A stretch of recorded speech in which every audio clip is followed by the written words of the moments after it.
Hi, everyone. Hope everyone's doing okay. My name is Daniel. Joining me will also be Alicia, Laura, Ryan, and Shirley. And we will be talking about Richard Murphy and the Biscuit Company. We will talk about their struggles that we would like to help them with and what we can offer.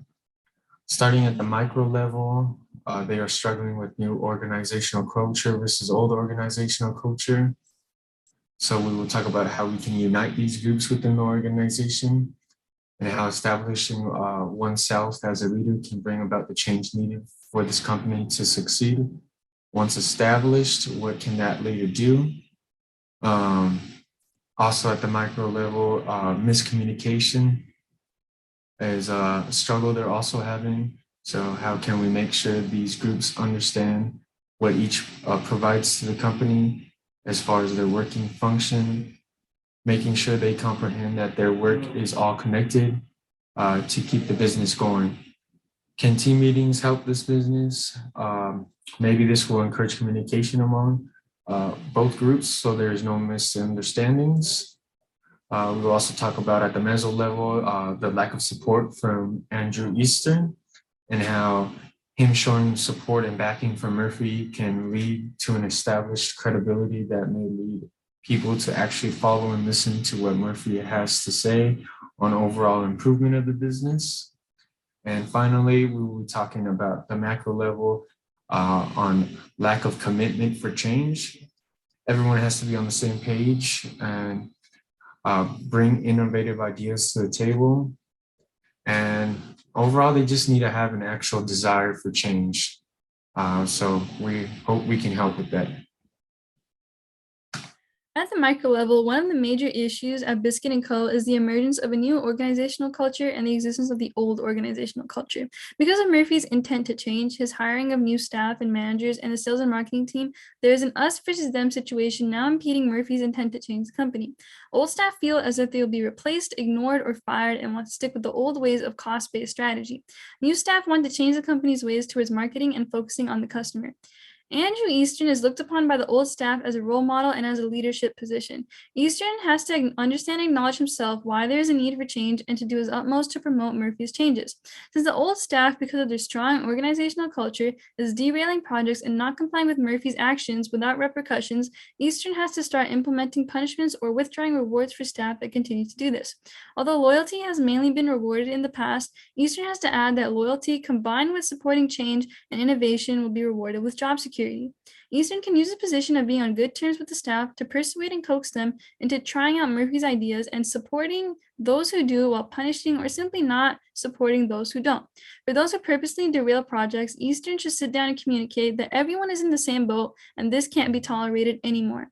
It'll hurt the company that everyone loves and respects. An action like this is against the company itself and it proves staff are disloyal. You should tell these staff members that the only way for Biscuits & Co. to survive in the industry, for the staff and their families to keep working in a company they respect, to maintain everyone's jobs, including their own, these staff members have to help by cooperating in these changes to make Biscuit & Co. stronger than ever. Another issue is with the miscommunication and tension between finances and operations and the sales and marketing divisions. Finances and operations seems to believe that they completely run the company and that sales and marketing has no place. This is a major disadvantage. Finance and operations has to understand that they are the foundation and practical application of what sales and marketing wants to accomplish. Sales and marketing isn't an enemy or a separate entity, but a partner with finances and operations. The goal of Biscuit & Co. is to focus on the customer, and the belief is that sales and marketing prevents it. This is the exact opposite of the truth. Without researching the market, Biscuit & Co. doesn't know what its customers want or like or dislike. Right now, customers want to eat more healthy foods, which is what Biscuit & Co. can take advantage of, but only if they know exactly what a customer wants in that area. The role of sales and marketing is to research what customers want, communicate this with product and operations, and product and operations must then realistically apply the research to creating new products customers want. Smith and Murphy, along with Eastern, must meet together and discuss market findings, what customers want, how customer needs and wants can be manifested and then applied to cost and production, and Eastern must approve these new lines and products. It's a collaboration, not a competition. In fact, the old way of doing things is still being done, but with a new assurance that with sales and marketing that this is exactly what the customers want.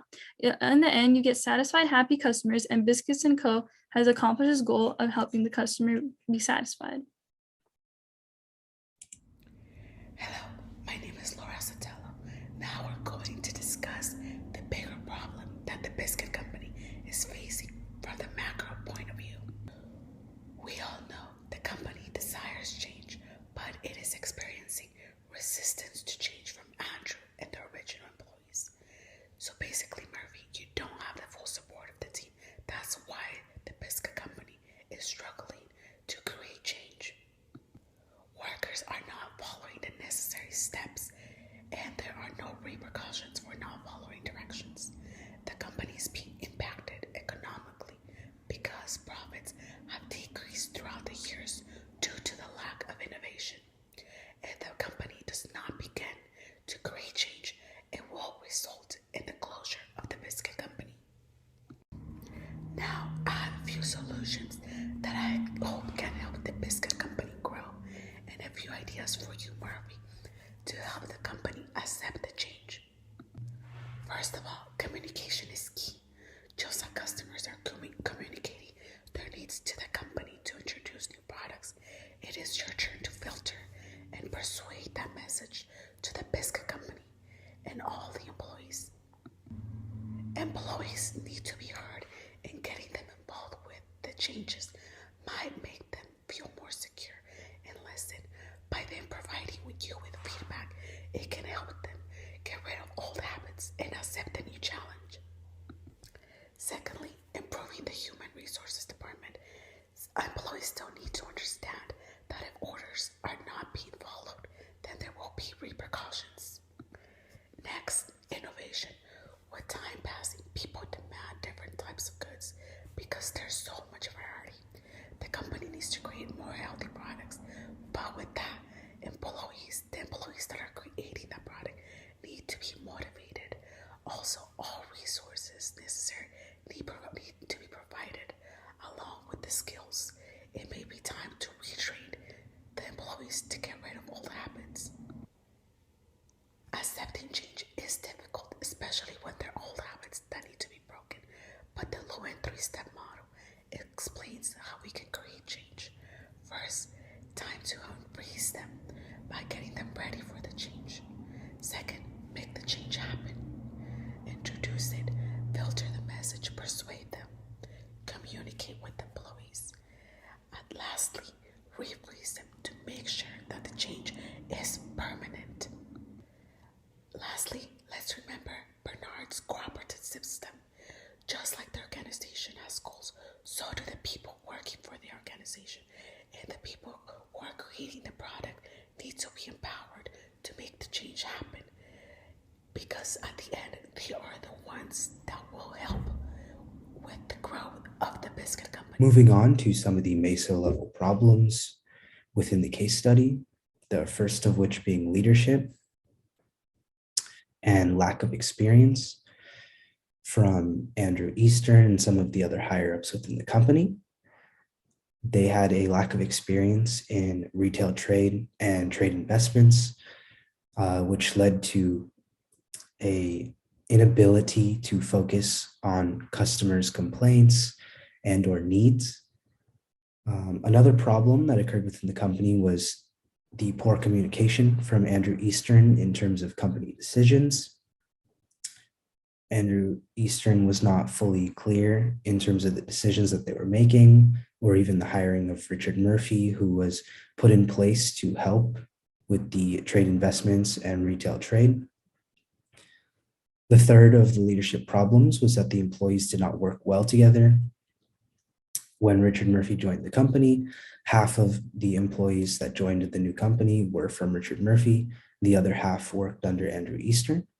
This led to a new versus old kind of dilemma that allowed for a split within the company and not a true identity as to what direction the company would head in.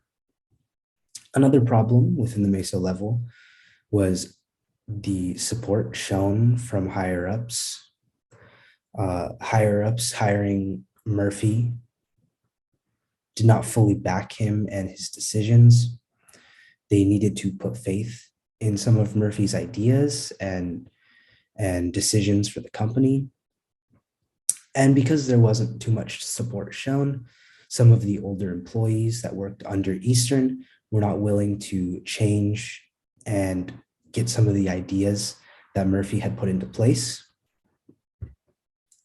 Moving on to some of the Mesa level solutions and what could be done.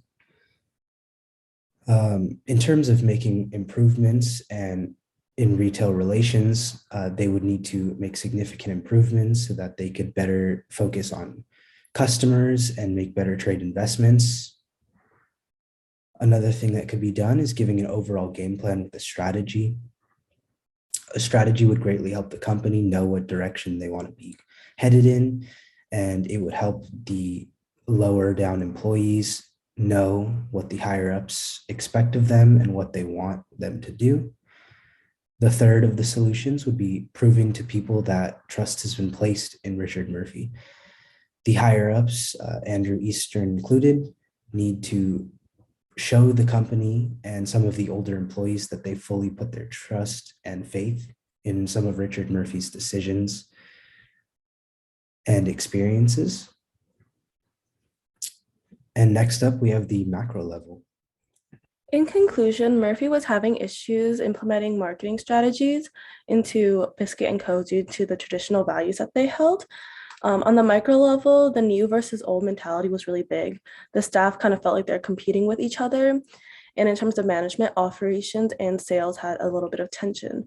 One of them thought the other was not necessary, and the other one just felt like they were taking too much control. And in order to fix that, they would have to meet and just really understand like why having both of them is really important.